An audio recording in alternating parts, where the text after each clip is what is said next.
Y'all, you would not believe how much these donuts taste just like Krispy Kreme, with that same texture at that. They are just absolutely incredible. These are my yeast donuts 2.0, my gluten-free yeast donuts. They've been on my channel and on my site for quite a while now, and I thought they needed a facelift. So let's get into it and I'll show you how to make them. Okay, we'll start by making the dough. This is my gluten-free sweet dough. It's used in so many of my recipes, including my cinnamon rolls. Very easy to make. So we're adding milk and yeast to the bowl of a stand mixer. You can try making this dough with either a handheld mixer that maybe has those dough hooks, or even with a Danish dough whisk possibly. I haven't tried it myself, but I don't see why it wouldn't work. And then we're going to add to this eggs and my gluten-free bread flour blend. That's Kim's gluten-free bread flour blend. It is not for sale yet. I'm still working on that. But until then, I have offered the recipe free of charge and everything on my site. Links are in the description box below this video. You'll find this recipe all over my website at letthemeatgfcake.com. You really should have no problem finding the recipe. So to this, I am adding salt, a little bit of baking powder, and that just helps with extra lift, and psyllium husks. Now I'm adding sugar, and I'm going to start this on the mixer using my dough hook, and then I'll add in the butter a little bit at a time until it's all combined. I am using very soft butter here. If you don't take your butter out far in advance, or your room is just downright cold, then you might want to use melted butter. They are interchangeable in this recipe. So once you have all of the butter added, crank it up to like medium high, and let it go for about 5 minutes or so. And you'll have a nice, smooth, soft dough. So by the way, you do not have to use psyllium husks in this recipe, or pretty much in any of my recipes. It will make your dough a little bit easier to work with, and that's why I have added them to most of my recipes. But when I developed these recipes and I first put them on YouTube and on my channel, on my blog, they did not have psyllium husks in them, and I could still roll out the dough. I could still manipulate it, knead it just fine without psyllium husks. So I'm here to tell you, if somebody else tells you that you cannot knead gluten-free dough without psyllium husks, they are incorrect. You can. But I believe you can only do that if you use my flour blend, my gluten-free bread flour blend. With other flour blends, you cannot. So back to this dough. After I wrapped it up, covered it up and everything, I put it straight in the fridge overnight for a cold proof, where it proofed for its first rise in the fridge overnight. So now this is half the dough. I've only taken out half the dough because I only want to make a dozen donuts. I don't want 2 dozen donuts. So what I'm doing is I'm leaving the rest of my dough in the fridge, and I'll use it for a different application. You can also just make half the dough if you'd rather. So now I'm using my biscuit cutter, which is really cheap. I think I got it on Amazon for less than $10. I'll look into that and leave a link below for that. But you can use like a glass, or you can use a biscuit cutter in different sizes to cut out the inside. And then I'm taking the scraps and the donut holes, because I'm not interested in the donut holes right now. And I'm going to take the rest of this and I'm just going to divide it in little pieces so that I can make donuts for filled donuts. And what I'm doing in this case is I'm just going to roll them like I would any of my little rolls, like my Hawaiian rolls or hamburger buns or whatever, into a nice taut little round ball. So I'm folding over the bottom into the center and then pinching it and then flipping it over and just rolling it on a non-floured surface so it will kind of get that friction. And then I just use my bench scraper and scrape it right up and proceed with the next ones. So now that we've got all of these done, we can get them on a baking sheet. And what I've done is taken a piece of parchment big enough for the donuts, and I'm just going to place each donut onto the parchment, and that makes it easier to go from risen donut right into the oil. Parchment and all, you can easily put the parchment right in the oil and then just fish it out after. All right, we'll go ahead and cover these loosely with plastic wrap, and we'll let them rise for about 30 minutes or until nearly doubled in size. Especially if it's in a warm place, 30 minutes would be all you need.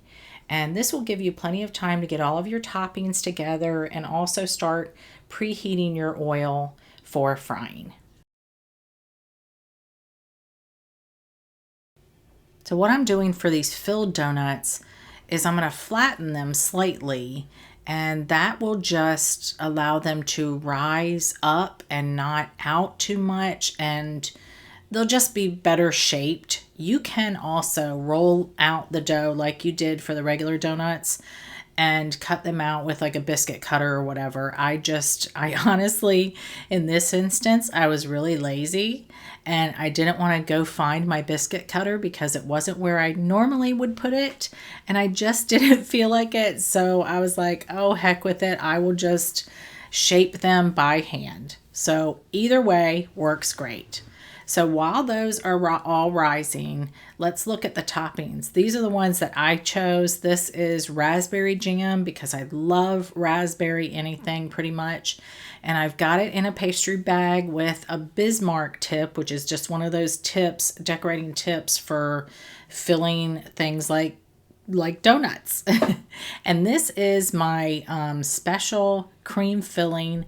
I feel like it best resembles like a Krispy Kreme filling. It is so good, you guys. So simple to make. The recipe will be on the blog with this recipe. And I've got it in a pastry bag also. And I've got an open star tip on this one. And now I've got sugar in a bowl, and that will be for the jelly donuts. This is maple icing, because I love maple too. Peanuts, they are salted, chopped peanuts. This is strawberry icing. And then I have chocolate icing and some sprinkles, which I'm putting with the strawberry icing. So I'll put those over there. And this is just the vanilla glaze. And all of these glazes, the maple, the strawberry, the chocolate, they were all made with this vanilla glaze. And then I've got a cooling rack on top of a parchment-lined baking sheet, and that's for when the donuts come out. So now the donuts are going into the fryer with the parchment, as you can see, and then I just take tongs and like shimmy it out, and it works perfectly. That way you don't have to shape or misshape all these donuts when you're trying to get them off the parchment and put them into the oil. And then just flip it over a couple of times. I always cook mine on like 320 actually. Everybody says like 350 or 360, but I find 320 to be a perfect temperature for getting them completely done without, getting them too dark on the outside. And they're not greasy at all. So I tend to use chopsticks a lot when I'm making donuts, and I'll show you that more when I'm glazing them. They work really well for so many donut making applications. So we're just finishing up the frying on this, and then we'll do the same with all the rest. I tend to put about 3 donuts in my fryer normally together. But in this case, I just wanted to show you just the one to see how it's done. And then I'll just fry up all the rest. So I'm taking it out with a spider and putting it on my prepared baking sheet on the cooling rack. And I'll show you now what I'm going to do with this one is plop it right into the sugar, pretty much while it's still pretty hot so that sugar adheres, because if you wait too long, then the outside will be crusty and you won't get the sugar to stick. So now I'm taking my chopstick yet again, and I'm going to make a pretty big hole in the donut here. So I'm really going through and putting some nice real estate for the jelly in this donut. So once you've got it nice and where you think it will fit the maximum amount of jelly, go ahead and pipe it in there. Just stab it in and fill it until it starts feeling like it's full, and then stop, and there you go. There's your jelly donut. So now I'll do a couple more just to show you. And my son's walking in the background. This is my glaze, and sometimes I like to glaze like Krispy Kreme does, with a glaze on the initial donut and then put like a topping of the chocolate glaze over the top of that. It just depends. Whatever you want to do is what you should do. So I'm taking my chopstick again. I tell you, chopsticks are great for this. And actually, I'm putting this one in the salted peanuts. And you could see, do you see the texture of this donut? It is so soft, you guys. I should have had a bigger bowl, but in usual Kim fashion, I didn't get the biggest bowl that I needed for this application. So, but it's happening. And now I'm just dropping some in the glaze and letting those sit. And I'll probably dip them in the chocolate, whatever. There's just so many ways you can fill and decorate a donut. So this one I'm going to add my cream filling to, because my favorite Krispy Kreme donut ever is the chocolate glazed cream filled donut. So these are not actually dipped in any glaze to start. And I kind of overfilled it because you could see it cracking there, but we want ample cream filling, right? And this chocolate, like I said, it's all made from the original glaze, and I just basically added chocolate cocoa powder to it. And I'll dip that right in and let the excess kind of drip off. These were always my favorite donuts, and I'm telling you, these donuts are just like Krispy Kremes. Now we could do a strawberry one.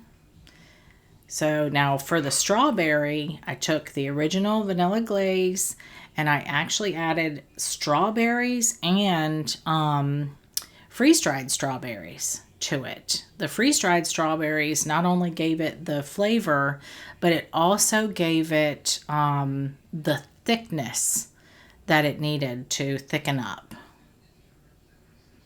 Now here's a maple one, and for the maple, I just took the original glaze and I added some maple flavoring actually to it. Real maple extract. And there you have it, guys. Just have fun with it. Make any flavor you want. I'm telling you, when I first started making these donuts years ago, I had a friend whose husband was celiac. I made these donuts for them just as a trial, and they called me. They could not believe they weren't Krispy Kreme donuts. That's how good they are. So enjoy.